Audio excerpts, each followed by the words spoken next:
Welcome back to South Bay Creatives, the number one podcast in South Bay. So, thank you guys for tuning in. We are here with Dr. Mary Trumpi. And we're going to talk a little bit about some chiropractor, sports medicine stuff. So, let's get right into it. Hi, Dr. Mary Trumpi. Thank you for being here. Can you give a little story about who you are and how you became like Dr. Mary Trumpi? Sure. Well, first of all, thank you guys for having me here today. This is going to be a lot of fun. A little bit about me. So I always kind of wanted to work with athletes and sports medicine. And when I was looking for colleges and things I wanted to do, I was thinking about the medical field.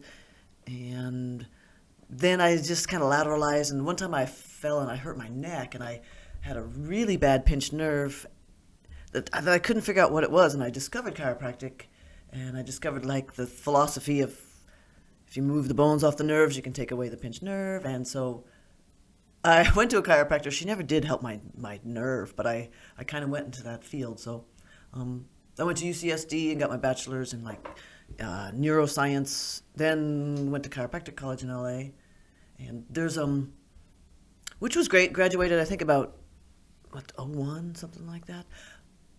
And then what I did, there's other certifications. So basic chiropractic is you are trained to work on the spine, remove any misalignments in the spine, removing any pressure on the nerve, and the body should function 100%. And there's also other certifications that you can learn how to treat the whole body. So I went a little further and became a Certified Chiropractic Sports Physician. So, it just adds a bunch of letters on your name, so you think you're pretty cool. So now I got a bunch of letters. But I learned how to treat, all the joints, ankles, knees, shoulders, which you're not classically trained when you just go to chiropractic college. One thing that's kind of interesting about chiropractors is there are two styles of chiropractic. Both are great, each in their own. There are chiropractors that are called, quote, straight chiropractors, and they really just focus on adjusting the spine. It's what they call as a, quote, really a philosophy-based chiropractic, to where really making sure the spine's properly aligned, removing any pressure on the nerves. They say, and we believe that then the body will function at 100%. So the nervous system runs everything. So if you have areas of compression, you may not have pain or limitations, but you could have some areas of dysfunction. Like perhaps if the mid-back's misaligned, all those nerves go to your stomach. You could have indigestion, constipation, other things like that. Then there's another style straight chiropractors only adjust. Sometimes their treatments are real quick, 5 or 10 minutes. Yeah. We have seen that franchise called The Joint, which is a model, same thing, where you just go in real quick, get a 5 or 10 minute adjustment. There's no treatments, there's no modalities, and people get great results. Then there's a style of chiropractic that I do.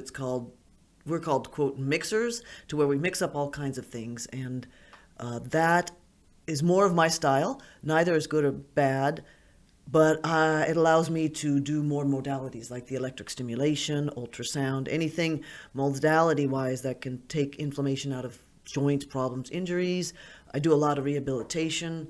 So as the chiropractic sports physician, I'm actually trained to be a team doctor on the field in emergency situations, but it carries over to where if somebody comes in with a really bad shoulder, I feel lucky that I have the training that I can deal with their shoulder. If I hadn't taken the extra courses, I just adjust their spine and hope that clearing the spinal misalignments will fix the shoulder. Sometimes people who do straight chiropractic, I wouldn't say they look down, but they think I'm stepping outside the philosophy of what we were trained on, that. Okay, pretty cool. So I know you have your own business and you do this for a living, full time. How has it changed during this time of, with COVID-19 and everybody staying home and, being fear-based, obviously? And have you taken any impact as far as business, and how are you dealing with that? Yes, luckily as a chiropractor, we're considered an essential business, so we get to stay open, but business is probably like 20% of what it was. So at first, I was kind of torn whether I should stay open or not, because, for social consciousness, you should close everything down, but, you got to pay your rent, you got to pay your malpractice, all the insurance. So I basically just kept taking chiropractic treatments only, basically adjusting, no hands-on work because that's kind of like outside of what we should be doing right now. We make sure we just follow appropriate protocols, gloves, sanitize, mask. We space out the people when they come in. We don't let a lot of people cross in the office. Most of my staff, unfortunately, is out on leave till we're back open. So it's hit us quite a bit. But luckily, we get some people coming in and can help. Everyone else is closed, so I feel lucky people coming to me. Awesome.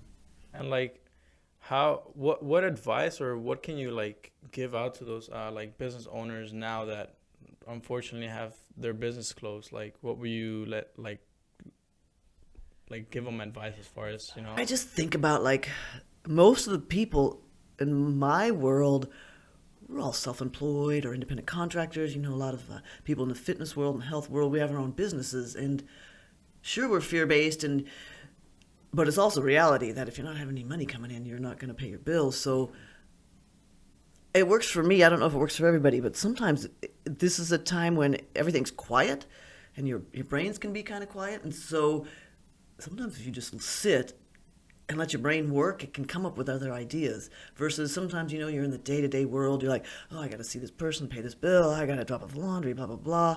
And you don't think about how else you can grow. So I spoke with a guy who has a small business yesterday, and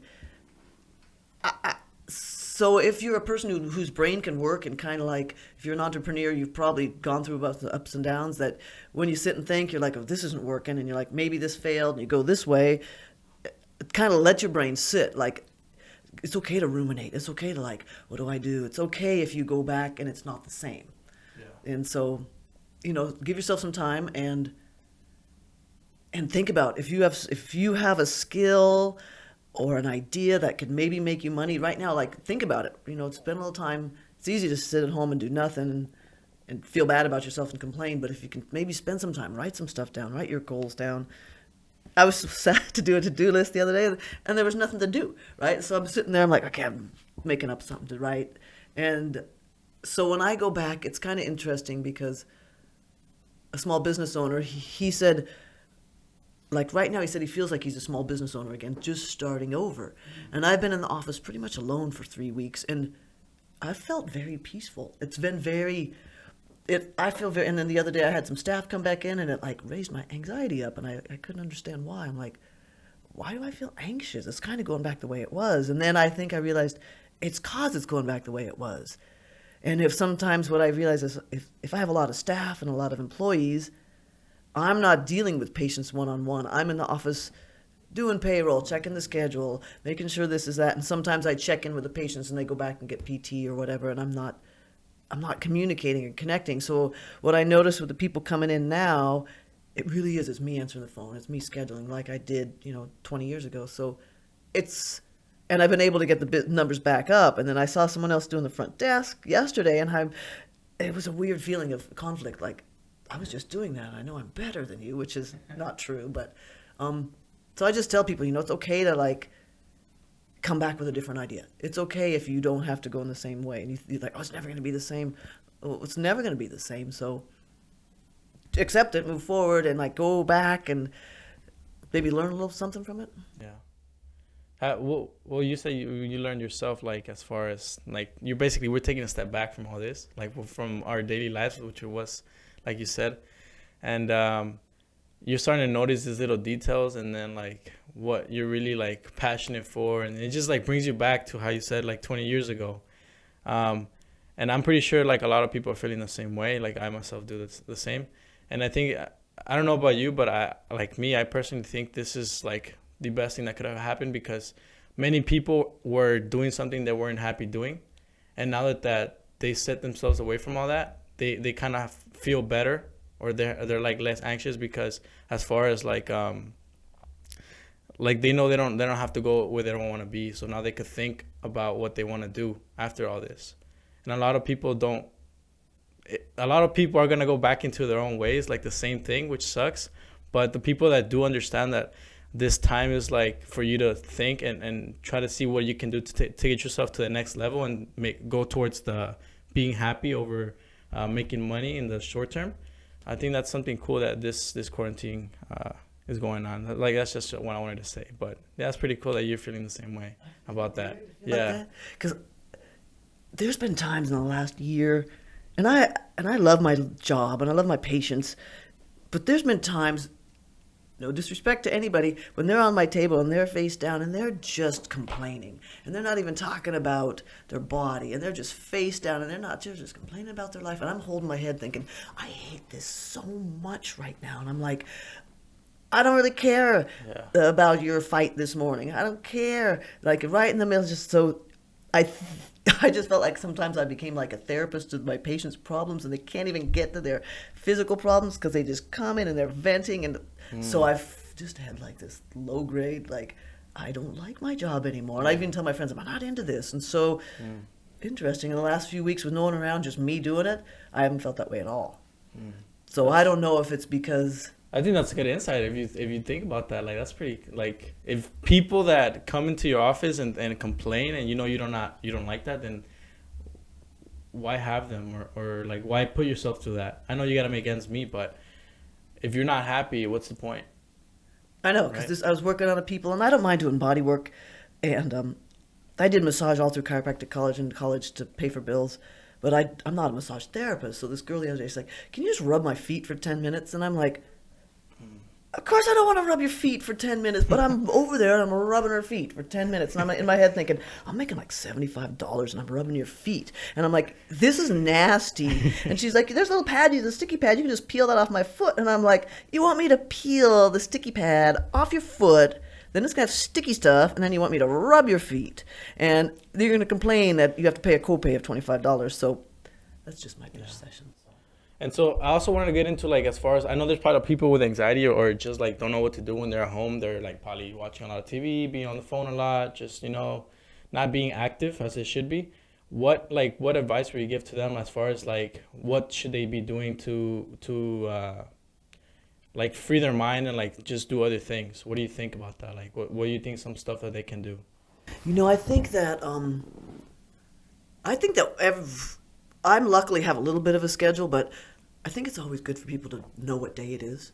Like, go to the calendar, see that it's Wednesday, April something. Because if you've been home for 4 weeks, you may not know what day it is or the date. And like, okay, it's Monday, and maybe create a little routine, which is easy for me to say because I kind of have a routine. But get up, take a shower. Like, I'm a showerer, but I'm sure there's people who just don't shower till a day or two. They don't know what day it is, and then it just falls into a routine. So, go take a look at what day it is. Maybe even just look at your phone, say, okay, and then in your head, like, hey, it's like today's Friday, April 24th, right? Yeah. Like, I'm like, so at least, like, kind of put it in your head, because sooner or later, like, oh my God, it's the 30th, and I don't remember any of the last 10 days. Some kind of movement. So for mental, you got to know what day it is or have an idea, date range. You kind of should have some schedule of something, like get up, take a shower, even if you're going to go sit back on the sofa. But physical-wise, everyone's sitting around on their sofa, on their bed. You just got to put some movement in all your joints. Even if I just did a little quick video, like move your knees, move your ankles, move your wrists, fully extend your arms, because even really, really fit people, let's say we're doing our home exercises and we got our bands and this and that, and so we do our 45-minute at-home workout, but then we're sitting around. If you're sitting with your arms bent, like I am right now for 3 weeks, and if you don't fully extend your arm, at some point when you go to fully extend your arm, that last 10 degrees is going to be stiff because you haven't moved it. Same thing with your shoulders. I'd say you're not raising your arms above your head doing anything. When you get back to the normal life and you're moving, you're going to feel stiff because if you don't get into those range of motion, pretty soon your body locks those down. So if you used to be able to fully raise your arm, you come out of here, you probably can raise your arm, but maybe that last 10 degrees is going to be like, oh, it's kind of stiff. So put movement in every joint, Of course, posture-wise, there's a trillion things. But let's talk about posture a little bit, about neck pain, back pain, because, people want to know about that for chiropractic. It's okay to get a little yoga video or something and follow it, even if you're not perfect. It's okay to make up little exercises. It's okay to create movement in your body. So the most important thing for us right now is movement in your body. And if you're sitting on the sofa or in your bed, don't slump. Your back's going to hurt, okay? If you happen to be a person luckily we're kind of in the fitness world and health world. Most of our demographic are pretty fit, but there's another group of people that are probably struggling a lot more. That, let's say you're a heavy set person, let's say you have an injury, let's say you have a health condition and you're already not moving, and then now the world says it's okay not to move anymore. So, it's like, oh, just stay home. Those people are struggling a lot more. They're not going to get up and make a home exercise video. They're not going to find a band. They're not going to weightlift with a bottle of water. They're going to sit on a sofa, and then they're going to get more sick. Yeah. So I think people like that, that's a demographic that needs to move. If they're not going to create an exercise, so you need to get in a dining room chair that's firm, and you need to practice from sitting to standing. If you can't get from a chair to standing without holding and pulling yourself up, then you need to practice that. You need to get that chair close to the table, put your hands on the table and push yourself up. Go from a sitting to standing position, sitting to standing. If someone can't bend over and pick something up, then they need to practice picking something up from something a little bit higher.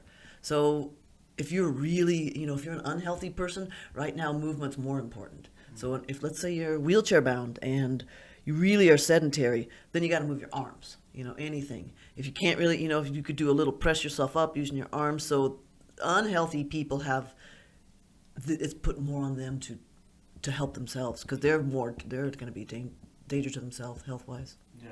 And I think when it comes to that, then your mental comes into play, right? Yeah. Because you either fall into a bad place or you look at it as a good thing. But I think most people that are doing that, like the unhealthy, they fall into the bad place, and then they start overthinking about stuff, and I don't know, they start feeling sorry for them, feel bad and stuff. So I think, yeah, you're right. I mean, it probably does shut, your immune system just shuts down too, right?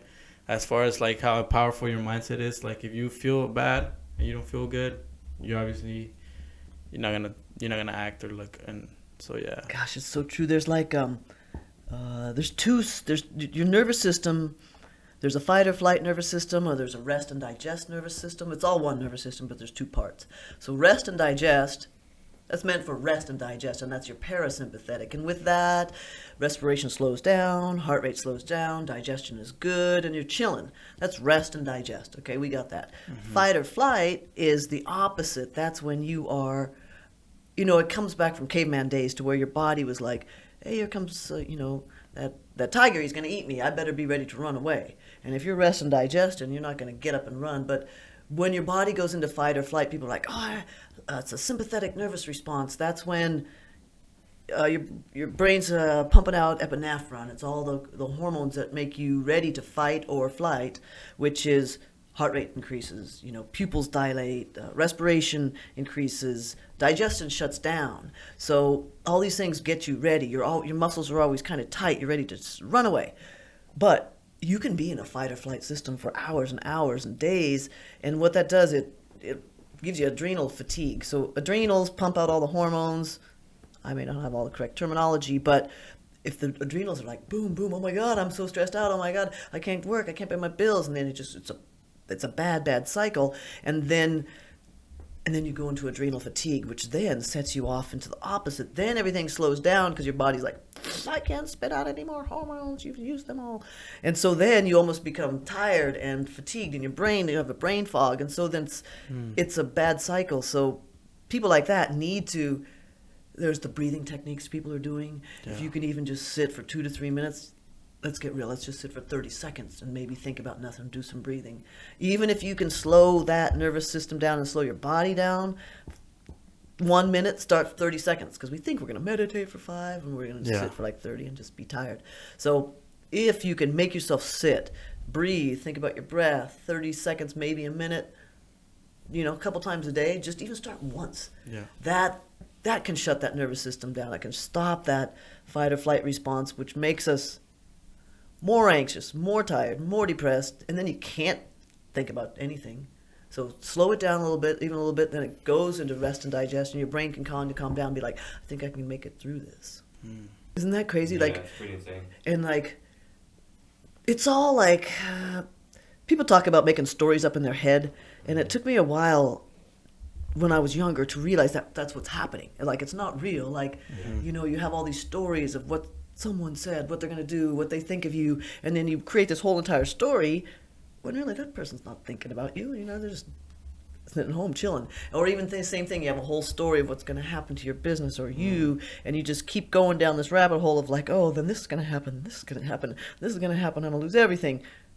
When really you're just sitting at home and you can't work right now. So if people can be aware that they're making these stories up in their head and like they're making up fake threats, make stories that aren't true, then you can realize that like, oh, this stuff isn't really true. It's not really happening right now. It could happen, but I mean, you're more powerful. You're more in control, huh? Like as far as mindset, like it's really, it's not simple, but if you understand it, you can take charge of the outcome of whatever it is that you want to do, which is crazy. But I know, isn't it crazy? It's true. Like if you can kind of control your brain, and it's not easy. Yeah. And then it took a long time, and still, I still find myself doing it. It's like just to be aware, like us, they call it being present, and sometimes that's a little ooey, woo-woo sort of thought pattern. But if you really are like, right now, I'm with you guys. This is great. Yeah. We go back out. There's no one on the freeway. Same sort of situation. But like right now, this is great, and I'm blessed because I do have a place to go. I still have some work, and so the stresses are a lot worse. So if I'm sitting at home and I'm trying to like provide for a family, and you got a wife or a husband, and everyone's depending on you, and there's no food, that's a challenge. That person has some challenges. So having them take a hold of what they're thinking could be challenging, but it can be done even for 5 or 10 minutes of brain rest. Yeah. And you also went to a trip to Haiti, right? Like to help out the people out there.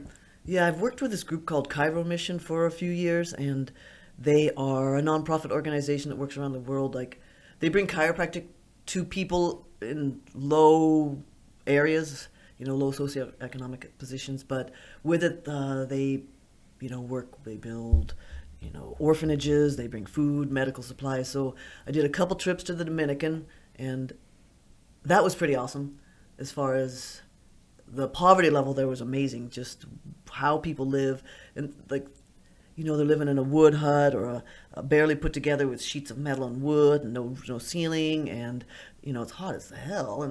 But it's the weirdest thing was everyone was wearing American clothes, like, and their clothes were kind of clean, which was weird because they're not like dirty jungle people. They're like, I have no money, yeah. But then everyone's washing their clothes in the bucket over the fire, and they're all totally clean and like kind of not starched, but it was interesting to see, like, you can be so poor, people cooking food over fire. So we went there and we did a lot of chiropractic care, and one of my buddies got sent to a jail in the Dominican, and he was from England, and he went in there to work with the prisoners, and he met 2 American guys who had got busted. I think they got busted with weed or something, but they were in lockdown prison for like 30 years. Wow. And so they were stuck there, and he said they had lost all their teeth, and randomly they were from England, from like 5 blocks from where he grew up. So he was able to get their name and get back and because they never let their parents know that they were even still alive. So the parents had been thinking they were never heard from their kids again. So he was able to go in the prison. You don't get a pass for dealing drugs, whatever, but if you're going to 20 years for having some weed, it's a problem. So he was able to get to let the parents know that the kids were still alive. So wow, that's pretty cool. That was a trippy thing. Yeah. And then Haiti, I went last year to Haiti. That was, I wouldn't say either of them. Luckily, we were past the time when there was the earthquake, so we didn't get involved with that. But poverty level in both areas was pretty intense. But they know that the chiropractors come back once a year, and the group, we focus on giving chiropractic treatments to people, but it's also a lot of, health care, medical care, supplies, food, clothing. We brought all of our clothes and toys and stuff for the little kids, and, just the joy of a kid having a stuffed animal, or, everyone's clothes is pretty clean, but it would be neat because there'd be a church service and everybody show up, and like, these women are decked out with their hats and their outfits, but you can tell everything's held together with safety pins, or the shoes don't fit. And so we brought a lot of shoes last time. So everyone's, if you're wearing tiny, tiny shoes. So it was awesome to see that. I think the hardest thing for me was learning how to be a boss. Like, when it's just me as an entrepreneur, I can, you do everything. It's fine. Then you get staff. And unfortunately, in college, you're never trained how to run a business. You're never trained how to take care of people. And I'm a pretty good people person, but I think in the beginning my communication skills were really low. So you don't know how to appropriately tell somebody how to do their job.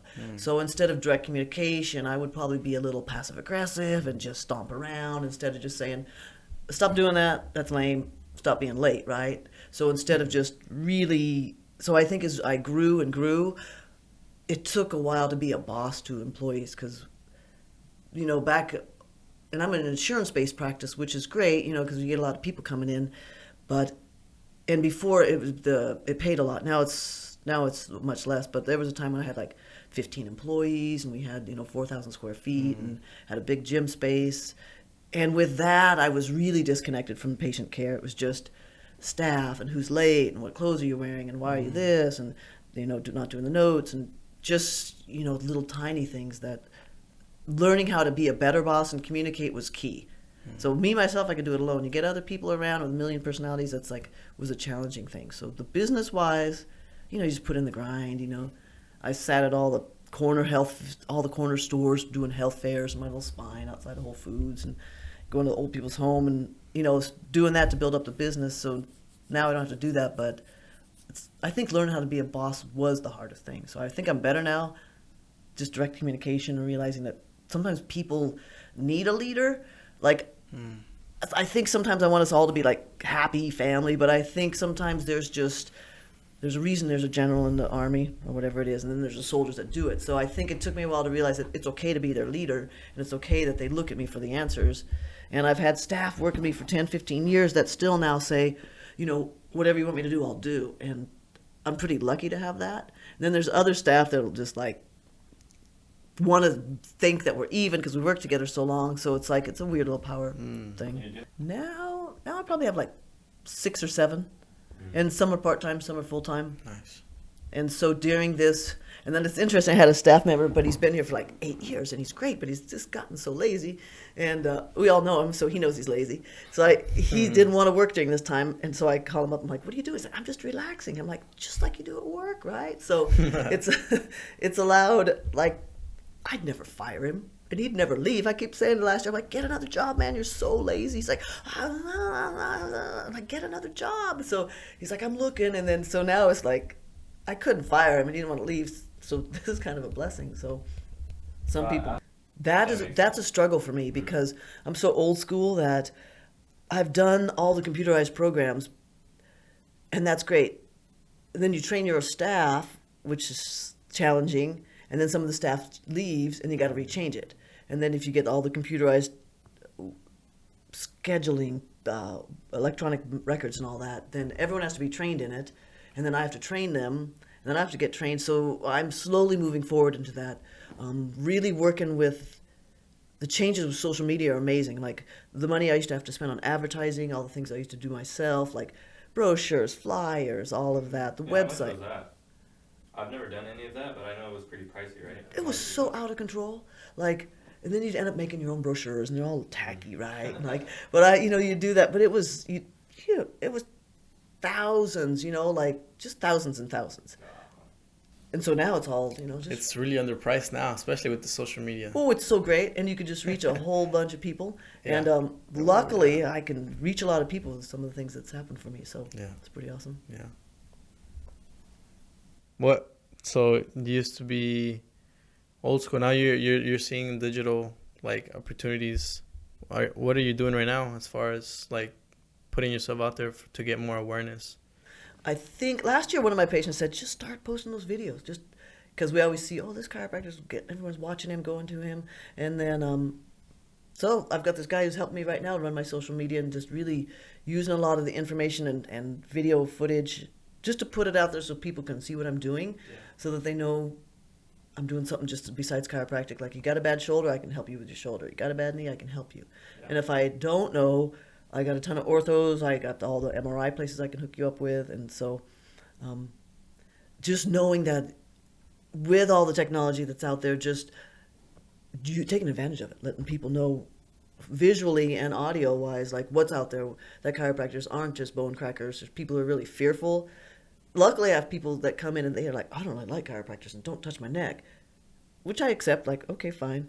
But if you have a knee or ankle, I don't have to touch your neck. So it's nice using technology so people can see more of what I do and kind of a wider outreach. And inform them and just educate them, because a lot of people are not educated. And when you're the source that they could get it from, and I think that's the reason why they connect with you.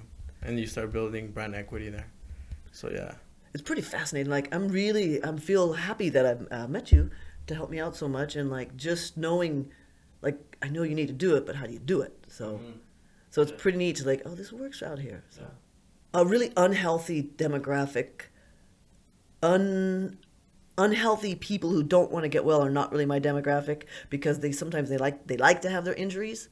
So, like, if some people, I think we all do it, like, if you have a knee problem, some people, like, want to have that knee problem because they're like, I can't do that, I got a knee problem. Oh, it hurts so much on the stairs, I can't do that, I got a knee problem. Oh, I have arthritis. I'm like, you could do a lot of stuff, you have arthritis. So sometimes it's good to give a person a diagnosis, but then sometimes you give it and then they own it. Like, oh, I have arthritis in my hip. I'm like, you're like 32. You don't have arthritis in your hip. So somebody tells them that, and then it's like a limitation sometimes. So, but a demographic, I luckily get the fitness people, because I'm in the fitness world and all my fitness friends send people in.